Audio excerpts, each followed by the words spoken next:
ಎಲ್ಲರಿಗೂ ನಮಸ್ಕಾರ. ಇವತ್ತು ಏನೇನು ಬೆಳವಣಿಗೆ ಆಯಿತು, ಸಮೀರ್ ಅವ್ರ ಮೇಲೆ ಏನೋ ಮೊನ್ನೆ FIR ಆಗಿತ್ತು ಬಳ್ಳಾರಿಯ ಕೌಲ್ ಬಜಾರ್ ಪೊಲೀಸ್ ಠಾಣೆಯಲ್ಲಿ. ಸ್ವಯಂ ಪ್ರೇರಿತ ದೂರು ದಾಖಲಾಗಿತ್ತು. ಅದರ ಕುರಿತಾಗಿ ನಿನ್ನೆಯಿಂದ ಪೊಲೀಸರು ಅವರನ್ನು ಅರೆಸ್ಟ್ ಮಾಡ್ಕೊಂಡು ಹೋಗಲೇಬೇಕು ಅಂಥೇಳಿ ಏನೋ ಒಂದು ಹರಸಾಹಸವನ್ನು ಪಡ್ತಾ ಇದ್ದರು. ಅದಕ್ಕೆ ಈಗ ಒಂದು ತಾತ್ಕಾಲಿಕ ತಡೆ ನಮಗೆ ಸಿಕ್ಕಿದೆ. ಏನೇನು ಬೆಳವಣಿಗೆ ಆಯಿತು ಅಂತ ಹೇಳೋದು ನನ್ನ ಒಂದು ಪರಿಪಾಠ. ಯಾಕಂತ ಹೇಳಿದರೆ ಸಾರ್ವಜನಿಕರಿಂದ ಯಾವುದನ್ನು ಕೂಡ ನಾವು ಮುಚ್ಚುಮರೆ ಮಾಡಬಾರ್ದು. ಇದು ಒಂದು ಸಾಮಾಜಿಕ ಹೋರಾಟದ ರೂಪ ತಳೆದಿದೆ. It's a mass movement. ಹೀಗಾಗಿ ಪ್ರತಿಯೊಂದು ಘಟ್ಟದಲ್ಲಿ ಏನೇನಾಯಿತು ಅನ್ನೋದನ್ನು ಒಂದು ದಾಖಲೀಕರಣ ಮಾಡೋದು ನಮ್ಮ ಕೆಲಸ. ಹೀಗಾಗಿ ಇವತ್ತು ಬೆಳಗ್ಗೆಯಿಂದ ಏನೇನು ಆಯಿತು ಅಂತ ಹೇಳಿದರೆ, ಬಳ್ಳಾರಿಯಂತ್ರ ಏನು ನಿನ್ನೆ ಪೊಲೀಸ್ ಅಧಿಕಾರಿಗಳು ನೋಟಿಸನ್ನು ಕೊಟ್ಟು ಹೋಗಿದ್ದರು, ಅವರು ಬಳ್ಳಾರಿಗೆ ಹೋಗಿರಲಿಲ್ಲ, ಇಲ್ಲೇ ಬೆಂಗಳೂರಲ್ಲೇ ಇದ್ದರು. ಏನಾದರೂ ಮಾಡಿ ಕರ್ಕೊಂಡು ಹೋಗಲೇಬೇಕು ಅಂತ ಹೇಳಿದರು. ಆ ಥರ ಒಂದು ಪಣ ಇತ್ತು. ಇಲ್ಲಿ ನಾನು ಪೊಲೀಸರಿಗೆ, ಪೊಲೀಸ್ ಸಿಬ್ಬಂದಿಗಳಿಗೆ ಟೀಕೆ ಮಾಡ್ತಾ ಇಲ್ಲ. ಆದರೆ ಅವ್ರ ಮೇಲಿರುವಂತಹ ಯಾರ್ಯಾರು ಪ್ರಭಾವಿ ರಾಜಕಾರಣಿಗಳು, ಆ ಪ್ರಭಾವಿ ರಾಜಕಾರಣಿಗಳನ್ನು ಸಾಕ್ತಾ ಇರುವಂತಹ ನಕಲಿ ದೇವಮಾನವ, ಅವರಿಗೆ ನಾನು ಇದನ್ನ ಹೇಳ್ತಾ ಇದ್ದೀನಿ. ಇವತ್ತು ಬೆಳಗ್ಗೆಯಿಂದ ಸಮೀರ್ ಅವ್ರನ್ನ ನಾವು ಎಲ್ಲೂ ಕೂಡ ಏನು ಎಕ್ಸ್ಪೋಸ್ ಆಗೋಕ್ಕೆ ಬಿಟ್ಟಿರಲಿಲ್ಲ. ಒಂದು ಜಾಗದಿಂದ ಇನ್ನೊಂದು ಜಾಗಕ್ಕೆ ಶಿಫ್ಟ್ ಮಾಡ್ತಾನೆ ಹೋದ್ವಿ. ಬೆಳಗ್ಗೆ ಹತ್ತತ್ರ ಒಂದು 11 ಗಂಟೆಗೆ ಒಂದು ಅದಕ್ಕೆ ಸಂಬಂಧಪಟ್ಟಂತಹ ಒಂದು ಪೆಟಿಷನ್ ಹೈಕೋರ್ಟ್ ಹಾಲ್ ನಂಬರ್ 21ನಲ್ಲಿ ಅಡ್ವೊಕೇಟ್, ಹಿರಿಯ ನ್ಯಾಯವಾದಿ ಅಡ್ವೊಕೇಟ್ KV ಧನಂಜಯ್ ಅವರ ಕಚೇರಿಯಿಂದ ಅವರ ಸಿಬ್ಬಂದಿಗಳು, ನಮ್ಮ ಯಂಗ್ ಟರ್ಕ್ಸ್ ಅಂತ ಹೇಳ್ಬೋದು, ನಿನ್ನೆ ಇಡೀ ರಾತ್ರಿ ಯಾರೂ ಕೂಡ ಮಲಗದೆ ಏನೇನೋ ಒಂದು ಡ್ರಾಫ್ಟ್ ಮಾಡಿ 11 ಗಂಟೆಗೆ ಆ ನೋಟಿಸಿಗೆ ಮತ್ತು FIRಗೆ ತಡೆ ಆಜ್ಞೆ ನೀಡುವಂಥ ಅದೇನೊಂದು ಪೆಟಿಷನನ್ನು ರೆಡಿ ಮಾಡಿದರು. ಒಂದು ಕಡೆ ಇಲ್ಲಿ ಇದನ್ನಾಗ್ತಾ ಇತ್ತು, ಏನೋ ಕೋರ್ಟ್ನಲ್ಲಿ ಮಧ್ಯಾಹ್ನ 2:30ಗೆ ಕೊಟ್ಟರು, 2:30 ಆದ ನಂತರ 3:30 ಆಯಿತು, 3:30 ಆದ ನಂತರ 4 ಗಂಟೆ ಆಯಿತು. ಅಂದರೆ ಅದರದ್ದು ಕೋರ್ಟಿನ ಪ್ರೊಸೀಜರ್ ಇರ್ತದೆ. ಆದರೆ ಈ ಕಡೆ ಬಳ್ಳಾರಿ ಅಂತ ಪೊಲೀಸರು ಕೂಡ ನಮಗೆ ಫೋನ್ ಮಾಡ್ತಾಯಿದ್ರು, ಬನ್ನಿ ಕರ್ಕೊಂಡು ಹೋಗಬೇಕು ಅಂಥೇಳಿ. ನನ್ನ ಒಂದು ಥ್ರೆಟ್ ಪರ್ಸೆಪ್ಷನ್ ಏನು ಅಂತ ಹೇಳಿದರೆ, ನಮಗೆ ಬಂದಂತಹ ಒಂದು ಖಚಿತ ಮಾಹಿತಿ ಅಂತ ಹೇಳಿದರೆ, ಅಲ್ಲಿ 100ಕ್ಕೆ 100 ಅವ್ರನ್ನ ಅರೆಸ್ಟ್ ಮಾಡುವಂಥ ಎಲ್ಲ ತಯಾರಿನೂ ಕೂಡ ಆಗಿತ್ತು. ಏನಂತ ಹೇಳಿದರೆ, ಇದರಲ್ಲಿ ಇದ್ದಂತಹ ಒಂದು ಕುತಂತ್ರ ಏನಂತ ಹೇಳಿದರೆ, ಸಮೀರ್ ಅವ್ರನ್ನ ಬಳ್ಳಾರಿಯಲ್ಲಿ ಅಥವಾ ನಡುವೆ ರಸ್ತೆಯಲ್ಲಿ ಅರೆಸ್ಟ್ ಮಾಡಿಬಿಟ್ರೆ ಸಹಜವಾಗಿ ಅಲ್ಪಸಂಖ್ಯಾತರು ವಿರೋಧ ವ್ಯಕ್ತಪಡಿಸ್ತಾರೆ ಅಂತ ಅವ್ರದ್ದು. ಆದರೆ ಅವ್ರಿಗೆ ಗೊತ್ತಿಲ್ಲ, ಸಮೀರ್ ಅವ್ರನ್ನ ಅರೆಸ್ಟ್ ಮಾಡಿದರೆ ಇಡೀ ಎಲ್ಲ ಸಮಾಜದವರು ಕೂಡ, ಇಡೀ ಮಾನವ ಸಮಾಜ ಎದ್ದು ನಿಲ್ತದೆ ಅನ್ನುವಂತಹ ಅರಿವು ಅವ್ರಿಗಿಲ್ಲ. ಒಂದು ಭ್ರಮೆ ಇತ್ತು ಅವ್ರಿಗೆ. ಆ ನಂತರ ಇದು ಅಗೇನ್ಸ್ಟ್ ಹಿಂದೂ ಮುಸ್ಲಿಂ ಈ ರೀತಿಯಾದಂಥ ಒಂದು ಕೋಮು ದಳ್ಳೂರಿಯನ್ನು ಸೃಷ್ಟಿ ಮಾಡುವಂತಹ ಒಂದು ಷಡ್ಯಂತ್ರ ನಡೀತಿತ್ತು. ಅದು ನಮ್ಮ ಗಮನಕ್ಕೆ ಬಂತು, ಖಚಿತ ಮಾಹಿತಿಗಳು ಕೂಡ ಬಂದವು. ಹೀಗಾಗಿ ನಾವೇನು ಮಾಡ್ತಾ ಇದ್ವಿ, ನಾವು ಕೂಡ ರಿಕ್ವೆಸ್ಟ್ ಮಾಡ್ಕೊಂಡು ಪೊಲೀಸ್ ಸಿಬ್ಬಂದಿಗಳಿಗೆ, ನೋಡಿ ಸರ್, ಈ ಅಫೆನ್ಸ್ ಏನು ನೀವು ತೋರಿಸ್ತಾ ಇದ್ದೀರಿ ಸೆಕ್ಷನ್ 299ನಲ್ಲಿ, ಆ ಅಫೆನ್ಸಿಗೆ ಶಿಕ್ಷೆ ಇರುವುದೇ 3 ವರ್ಷಕ್ಕಿಂತ ಒಳಗಡೆ ಕಡಿಮೆ. Even though it is non bailable, within 3 years ಇರುವಂತಹ ಅಫೆನ್ಸ್ಗಳಿಗೆ, ಅಪರಾಧಗಳಿಗೆ ತಕ್ಷಣವೇ ಅರೆಸ್ಟ್ ಮಾಡಬಾರ್ದು ಅಂತ ಸುಪ್ರೀಂ ಕೋರ್ಟಿನ ಆದೇಶ ಆಗಿದೆ. ಮಧ್ಯಪ್ರದೇಶದಲ್ಲಿ ಇದೇ ರೀತಿ ಈ ಆದೇಶ ಉಲ್ಲಂಘನೆ ಮಾಡಿ ತಕ್ಷಣಕ್ಕೆ ಒಬ್ಬ ಇನೋಸೆಂಟ್ ಸುಮ್ಮನೆ ಅವನ ಮೇಲೆ FIR ಮಾಡಿರ್ತಾರೆ, ಹೆದರಿಸೋದಕ್ಕೆ. FIR ಮಾಡಿ ಅವ್ರನ್ನ ಅರೆಸ್ಟ್ ಮಾಡೋದಕ್ಕೆ SP ಅವರು, ಮಧ್ಯಪ್ರದೇಶ ಜಿಲ್ಲೆಯ SP ಅವರು ತಿಹಾರ್ ಜೈಲಿನಲ್ಲಿ ಇವತ್ತು ದಿನ ಕಳೀತಾ ಇದ್ದಾರೆ. SP ಅವರು, ಪೊಲೀಸ್ ಸಬ್ ಇನ್ಸ್ಪೆಕ್ಟರು ಮತ್ತು ಪೊಲೀಸ್ ಇನ್ಸ್ಪೆಕ್ಟರು ಅರೆಸ್ಟ್ ಮಾಡಿದಂಥ ಪೊಲೀಸ್ ಸಿಬ್ಬಂದಿಗಳು. ಈ ವಿಷಯವನ್ನು ನಮ್ಮ ಅಡ್ವೊಕೇಟ್ ಅವರು ಕೂಡ ಪೊಲೀಸ್ ಸಿಬ್ಬಂದಿಗಳಿಗೆ ನಿನ್ನೆ ಬಹಳ ಕ್ಲಿಯರ್ ಆಗಿ ಹೇಳಿದ್ದಾರೆ. ರಾತ್ರಿ 10:00ಗೆ ಸರ್ವ್ ಮಾಡಿದ್ದು 10:45ಕ್ಕೆ. ನೋಡಿ, ಪೊಲೀಸ್ ಇಲಾಖೆಯ ವಿರುದ್ಧ ನಾವು ಇಲ್ಲ, we are not against police department. ಆದರೆ ಈ ರೀತಿ ಯಾರ್ದೋ ಪ್ರಭಾವದಿಂದ ಈ ರೀತಿ ನೀವು ಕಾನೂನು ಬಾಹಿರವಾಗಿ ನಿಯಮಗಳನ್ನು, ಸರ್ಕ್ಯುಲರ್ಗಳನ್ನು, ಹೈಕೋರ್ಟಿನ ಸರ್ಕ್ಯುಲರ್ಗಳನ್ನು, ಸುಪ್ರೀಂ ಕೋರ್ಟ್ನ ಸರ್ಕ್ಯುಲರ್ಗಳನ್ನು ನೀವು ಮರೆಮಾಚಿ ಈ ರೀತಿ ಕೆಲಸ ಮಾಡಿದರೆ ನಿಮಗೆ ಕಂಟಕ ಬರುತ್ತೆ ಅಂತ ಹೇಳಿ ಆಗಿತ್ತು. ಆದರೂ ಕೂಡ ಕೇಳ್ತಾ ಇರಲಿಲ್ಲ. ಹೀಗಾಗಿ ವಿನಾಕಾರಣ ಇದನ್ನ ಏನೇನೋ ಯಾವುದಾದ್ರೂ ಮಟ್ಟಕ್ಕೆ ಇಡೀ ರಾಜ್ಯದಲ್ಲಿ ಒಂದು ಅಶಾಂತಿ ನಿರ್ಮಾಣ ಮಾಡೋದು ಅಂಥೇಳಿ ಫಸ್ಟ್ ಈ ಸಮೀರ್ ಅವ್ರನ್ನ ಸೇಫ್ ಗಾರ್ಡ್ ಮಾಡೋದು ನಮ್ಮ ಕೆಲಸ ಆಗಿತ್ತು.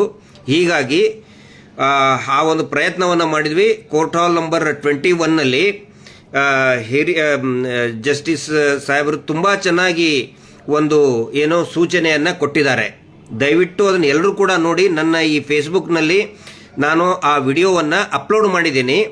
ಅದು ಒಂದು ಎಜುಕೇಷನ್ ಪರ್ಪಸ್ ಅಂತಲೂ ಕೂಡ ತಿಳ್ಕೊಳ್ಳಿ ನೀವು. ಕಾನೂನು ವ್ಯವಸ್ಥೆಯಲ್ಲಿ ಇರುವಂಥವ್ರು ಎಲ್ಲರೂ ಕೂಡ ಮತ್ತು ಜನಸಾಮಾನ್ಯರು ಕೂಡಿ ನೋಡಿ ಅದನ್ನು ಅರ್ಥ ಮಾಡ್ಕೋಬೇಕು. ವಿದಿನ್ 3 ವರ್ಷ ಇರುವಂತಹ ಅಫೆನ್ಸ್ನಲ್ಲಿ ನೋಟಿಸನ್ನು ನೀವು ಕೊಡಬೇಕಾದ್ರೆ ಅಂಡರ್ 35ನಲ್ಲಿ ನೋಟಿಸ್ ಕೊಡಬೇಕಾದ್ರೆ it should be along with the FIR. ನಿನ್ನೆ ರಾತ್ರಿ ನಮಗೆ ಇವರು ಬರೀ ನೋಟಿಸ್ ಕೊಟ್ಟು ಹೋಗ್ತಾರೆ. ಅದು ಇವತ್ತು ರಾತ್ರಿ 10:45ಕ್ಕೆ ನೋಟಿಸ್ ಕೊಟ್ಟು ಬೆಳಿಗ್ಗೆ 10:00ವರೆಗೆ ನೀವು ಪೊಲೀಸ್ ಸ್ಟೇಷನ್ಗೆ ಬರಬೇಕು ಅಂತ ಹೇಳ್ತಾರೆ. ಅದು ಎಲ್ಲಿ? ಬಳ್ಳಾರಿಯ ಕೌಲ್ ಬಜಾರ್. ನೋಟಿಸ್ ಕೊಟ್ಟಿದ್ದಲ್ಲಿ ಬೆಂಗಳೂರಲ್ಲಿ. ಸಮೀರ್ ಎಲ್ಲಿದೆ ಅಂತ ಇದ್ದಾನೆ ಅಂತ ತೋರಿಸ್ತಾರೆ ಇವರು. ಅವರು ನೋಟಿಸ್ನಲ್ಲಿ ಬಳ್ಳಾರಿಯಲ್ಲಿ ಇದ್ದಾನೆ ಅಂತ ಹೇಳ್ತಾರೆ. ಮೇಲ್ನೋಟಕ್ಕೆ ಇದು ಒಂದು ವಿಚ್ಛಂಟ್ ಶುರು ಆಗಿದೆ. ಹುಡುಗನನ್ನ ಸ್ಕೇಪ್ ಗೋಟ್ ಮಾಡೋದಕ್ಕೆ ಒಂದು ವೇದಿಕೆ ಸಿದ್ಧ ಮಾಡಿದ್ದಾರೆ ಅಂತೇಳಿ ನಮ್ಗೆ ಗೊತ್ತಾಯ್ತದು. ಆ ನಂತರ ನಿನ್ನೆ ನೋಟಿಸ್ ಕೊಟ್ಟು ಇವತ್ತೇ ಏನು ಹೋಗೋದೈತೆ? ಯೂಶುವಲಿ 7 days ಟೈಮ್ ಕೊಡಬೇಕಲ್ಲ. ಹರಿ ಏನಿದೆ? ಏನು ದೊಡ್ಡ ಏನು ಕ್ರಿಮಿನಲ್ ಅಫೆನ್ಸ್ ಇದು? Not at all criminal offence. Complaint ಕೊಟ್ಟವ್ರು ಯಾರು ಇಲ್ಲ. ಪೊಲೀಸರು ಸೋಮೋಟೋ ಯಾಕೆ ಮಾಡ್ಕೋಬೇಕು? ಏನು ಕಂಟೆಂಟ್ ಇದೆ ಇದರಲ್ಲಿ ಅಂದರೆ ದಯವಿಟ್ಟು ಆ ವಿಡಿಯೋವನ್ನು ನೋಡಿ. ಎಷ್ಟು ಕ್ಲಿಯರ್ ಆಗಿ ಮಾನ್ಯ ಹೈಕೋರ್ಟ್ ಹೇಳಿದೆ ಅಂತ ಹೇಳಿದರೆ, ಈ ಸರ್ಕ್ಯುಲರನ್ನು ಅವಾಯ್ಡ್ ಮಾಡಿ, ಅಂದರೆ ಕಾನೂನು ಬಾಹಿರವಾಗಿ ಈ ರೀತಿ ಮಾಡೋದು ಸರಿಯಲ್ಲ ಅಂತ ಹೇಳಿದ್ದಾರೆ. ಆನಂತರ ವ್ಯಕ್ತಿ ಎಷ್ಟೇ ಇನ್ಫ್ಲೂಯೆನ್ಸ್ ಇದ್ರೆ, ಆ ವ್ಯಕ್ತಿ ಇನ್ಫ್ಲೂಯೆನ್ಸ್ ಇದ್ದಾನೆ, ಅವನ ವಿರುದ್ಧ ಯಾರೋ ಮಾತಾಡಿದ್ದಾರೆ ಅಂತ ಹೇಳಿದ ತಕ್ಷಣ ಯಾಕಾರೆ ಏನಾಗೋದು ಅರೆಸ್ಟ್ ಮಾಡೋದು? ಹರಿ ಯಾಕಷ್ಟೊಂದು ಅವಸರವಾಗಿ ಅರೆಸ್ಟ್ ಮಾಡ್ತೀರಾ? ನಿಜವಾಗ್ಲೂ ಕೂಡ ಪ್ರತಿಯೊಬ್ಬ ಜನಸಾಮಾನ್ಯರು ಕೂಡ ಚಪ್ಪಾಳೆ ತಟ್ಟಬೇಕು. ಜಡ್ಜ್ ಸಾಹೇಬರು, ನಾಗಪ್ರಸನ್ನ ಸಾಹೇಬರು ಹೇಳಿದಂತಹ ಮಾತುಗಳಿಗೆ ನಿಜವಾಗ್ಲೂ ಕೂಡ ಜನಸಾಮಾನ್ಯರಿಗೆ ಧೈರ್ಯ ಬರುವುದೇ ಆವಾಗ. ತುಂಬಾ ಇನ್ಫ್ಲೂಯೆನ್ಸ್ ಇದ್ದಾನೆ ಅಂದ ತಕ್ಷಣ ಅರೆಸ್ಟ್ ಮಾಡಿಬಿಡುದಾ ಅಂತ ಕೇಳ್ತಾರೆ. ದಯವಿಟ್ಟು ಕೇಳಿ, ನಾನು ಹೇಳೋದಲ್ಲ, ಪ್ಲೀಸ್ ವಿಡಿಯೋ ಕೇಳಿ. ಇದನ್ನ ವಿಡಿಯೋನ ಯಾಕೆ ಹೇಳ್ತಾ ಇದ್ದೀನಿ ಅಂದರೆ, ಒಂದು ಎಜುಕೇಷನ್ ಗೊತ್ತಾಗಲಿ ಎಲ್ಲರಿಗೂ ಕೂಡ ಗೊತ್ತಾಗಲಿ.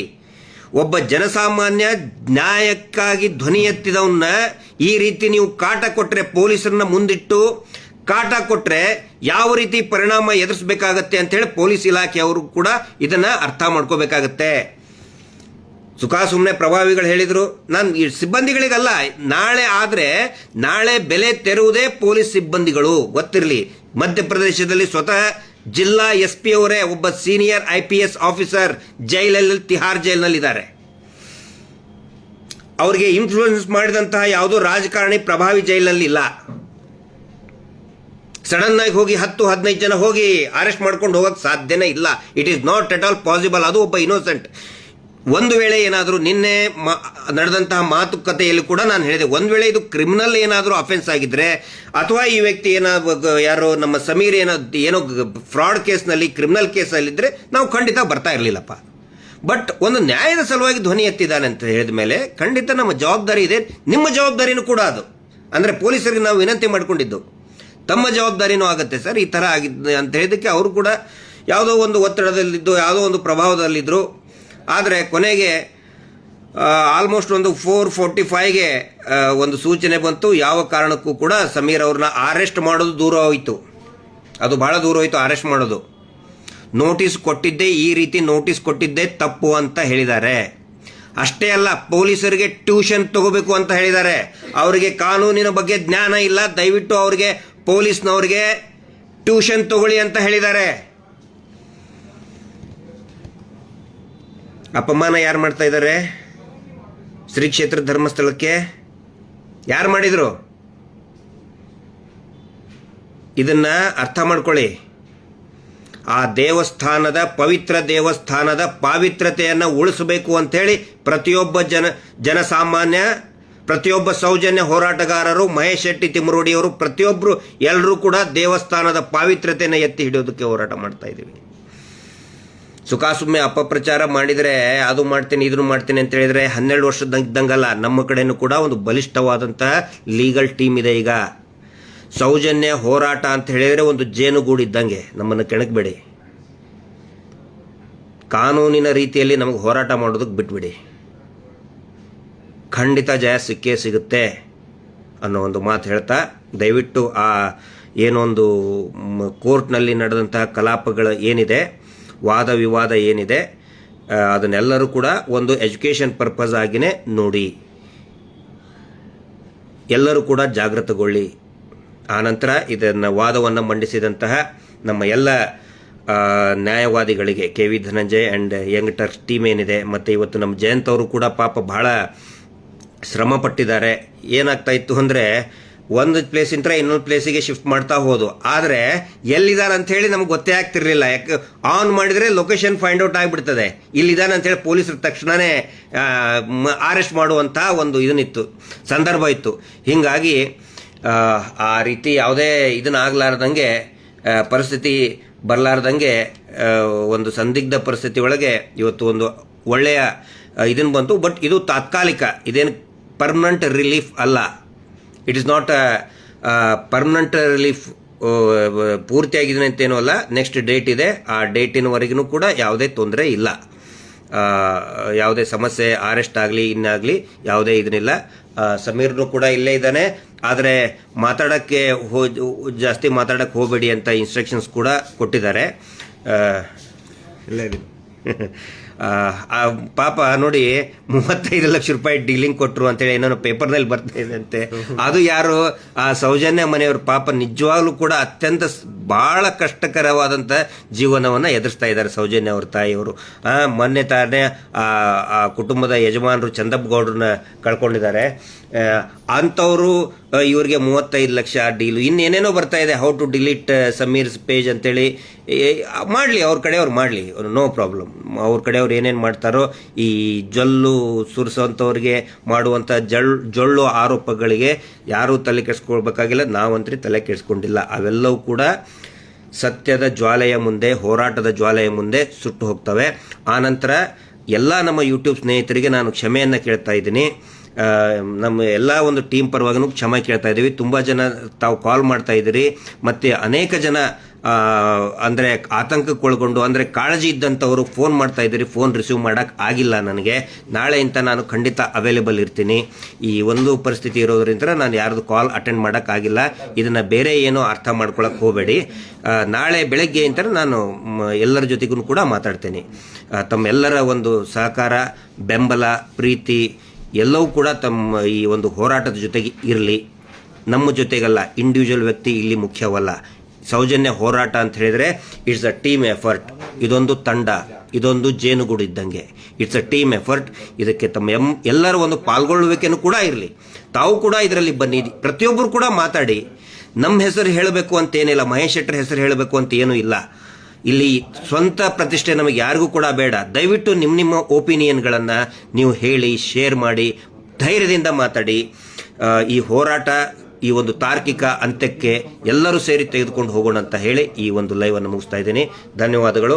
Justice for Soujanya.